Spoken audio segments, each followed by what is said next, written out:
को बताता हूँ। देखिए यहाँ पर भगवान शंकर बोल रहे हैं कि प्रेम पूर्वक उपाय बता रहा हूँ।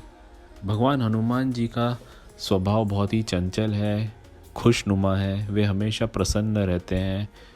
अपने भक्तों को भी वे अपनी तरह प्रसन्नचित्त करने में सक्षम है। प्रसन्नता से वे दर्शन भी उन्हें देते हैं। एक और गौर करने वाली बात यह भी है कि आप प्राय ये देखेंगे, ये पाएंगे कि ये जितने भी कवच हैं, बहुत करके बहुतांश कवचों के लिए श्री महादेव ने पार्वती देवी को बताए हैं। हालांकि ये कवच, वो जो भी कवच के देवता हैं विशेष, उन्होंने भी किसी भक्त को बताए हैं, परंतु जहाँ से हम ये कवच मिलते हैं, जहाँ से हम इस कवच को देखते हैं, पढ़ते हैं, उस ग्रंथ में बहुत बार, अधिकांश बार ऐसा होता है कि भगवान श्री शंकर ही माता पार्वती को इनका उपदेश कर रहे होते हैं। इतना कहकर भगवान श्री शंकर ने माता पार्वती को कवच बतलाना प्रारंभ किया। कवच के उन्होंने न्यास, ध्यान और फल भी माता पार्वती को बताए। हनुमान जी के रूप का वर्णन जो श्री महादेव ने माँ पार्वती को बताया था, मैं आपको बताने जा रहा हूँ। कृपा कर इसे ध्यान से सुने। प्रातःकाल सूर्य की कांति के तुल्य, राक्षसों के घमंड को नष्ट करने वाले, देवेंद्र आदि प्रधान देवताओं द्वारा गान की हुई प्रकाशित कीर्ति वाले, कांति से देदीप्यमान सुग्रीवादी समस्त वानरों से युक्त, तत्व प्रेमी लाल नेत्रों वाले, पीले पीले वस्त्रों से अलंकृत भगवान पवन कुमार श्री हनुमान जी का ध्यान करें। श्री शिव आगे बोलते हैं कि उदयमान करोड़ों सूर्यों के समान प्रकट कांति वाले, सुंदर वीरासन में स्थित, मौजी मेखला यज्ञोपवित तथा लाल रंग की सिंदूर शाखा से सुशोभित तथा कुंडलधारी, भक्तों के मनोरथ को पूर्ण करने वाले, मुनिजनों से प्रणत, वेद की स्तुति से प्रसन्न, लांघने के समय जिनके लिए समुद्र केवल गौ के खुर जैसा हो गया था, ऐसे वानर कुलपति भगवान श्री हनुमान जी का स्मरण करें। वज्र के अंग और पीले पीले केशों वाले, स्वर्ण के कुंडलों से मंडित, युद्ध कर्म में अत्यंत निपुण, समुद्र तुल्य अथाह पराक्रम वाले श्री हनुमान जी का ध्यान करें। बाएं हाथ में महावृक्ष लिए हुए हैं हनुमान जी, रावण की सेना का विनाश करने वाले। उठाए हुए दाहिने हाथ वाले ऐसे हनुमान जी का चिंतन करें। स्फटिक शिला के समान चमकते हुए सोने के समान कांति वाले, दो भुजाओं वाले, कान के कुंडलों से जो शोभित हो रहा है उनका मुख कमल, ऐसे श्री हनुमान जी का स्मरण करें। उदय होते हुए भगवान सूर्य के समान कांति वाले एवं उदार बाहु पराक्रम वाले, करोड़ों कामदेव, जी हाँ, करोड़ों कामदेव के समान लावण्य वाले, सकल विद्याओं में प्रवीण हनुमान जी का ध्यान करें। भगवान हनुमान जी बहुत ही ज़्यादा बुद्धिमान हैं, इसमें लेश मात्र भी संशय नहीं होना चाहिए। श्री रामचंद्र के हृदय को आनंद देने वाले, कल्प वृक्ष के समान, भक्तों के मनोहर पूर्ण करने वाले, दोनों भुजाओं से अभय एवं वरदान देने वाले मारुतात्मज श्री पवनसुत हनुमान जी का चिंतन करना चाहिए। हनुमान जी अपराजित हैं, जो कभी किसी से न हारे हों, उन्हें अपराजित कहते हैं। वज्र के तुल्य दृढ़ अंगों वाले, पीले केशों वाले, सोने से चमकते हुए कुंडलों से सुशोभित, कपोल भाग वाले, अनेक प्रकार की विद्याओं के अधिपति, भक्तों के मनोरथ को सिद्ध करने वाले, सदा सुप्रसन्न रहने वाले, तीनों लोकों की रक्षा करने वाले, सकल भुवनगामी श्री रामदूत हनुमान जी का हमें ध्यान और स्मरण करना चाहिए, उनको प्रणाम करना चाहिए, ऐसा शिव जी बताते हैं।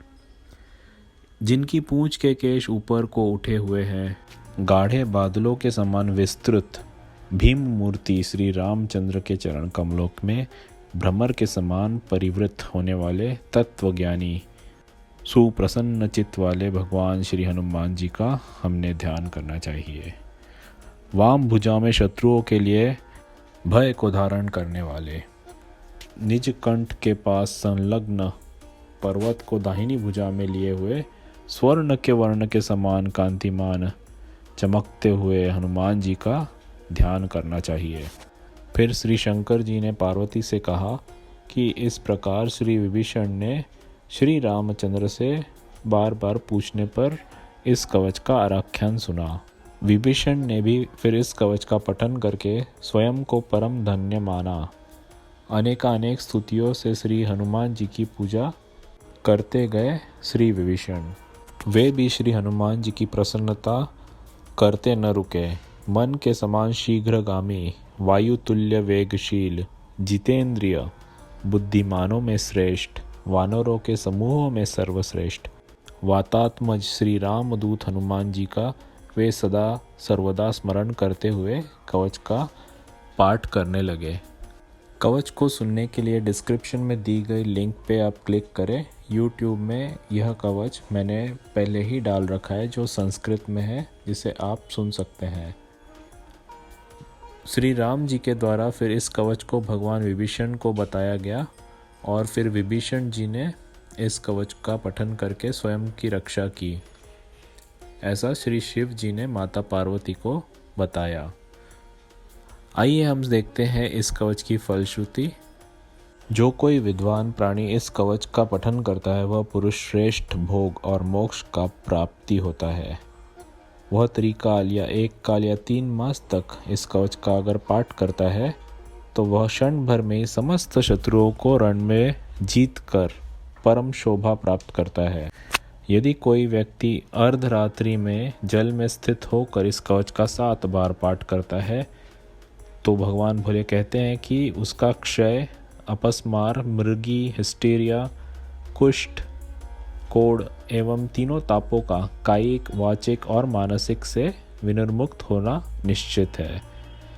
कायिक यानी आपके देह का, वाचिक यानी आपके जिह्वा का और मानसिक यानी आपके मन के किसी भी प्रकार के रोग हो, दुख हो, कष्ट हो, आप उससे मुक्त हो सकते हैं।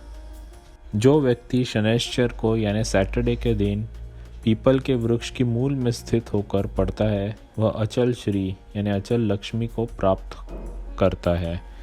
क्या आप जानते हैं कि शनिवार के दिन अगर आप शक्कर जल में रख के एक पात्र में वह अगर आप पीपल के झाड़ के मूल पर अर्पण करते हैं सुबह 10 बजे तो आपकी दरिद्रता दूर हो जाती है। ऐसा इसलिए है क्योंकि पीपल के वृक्ष के अंदर दरिद्रता विराजमान है और उन्हें मिलने उनकी बहन श्री लक्ष्मी देवी हर शनिवार को 8 से 10 के बीच में आती हैं, ऐसा कहा जाता है।